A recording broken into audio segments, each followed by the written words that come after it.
Most of the things have been covered in my previous videos on how you handle all the e-invoice related stuff, from your preparation to standing of standard e-invoice, consolidated e-invoice, and self-bill e-invoice. So in this video, I would like to share some other functions that AutoCount provided, which is called submission status. Let's go to Malaysia e-invoice document inquiry.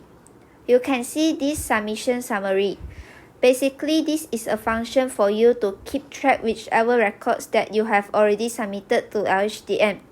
For example, I inquired about the range, I searched the documents of March, I got to see all the e-invoice records that how many document is valid, invalid, in progress, consolidated, or to be consolidated. Of course, you can view the records via portal. Another one is called submitted documents. As usual, you can set the range of date and click on the particular valid invoice to look into its detail.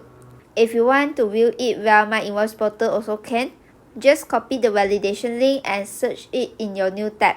And you can also click on export all data to Excel if you need to do your own listing. So this is the additional function provided by AutoCount for you to keep track whichever records that you have submitted to LHDN.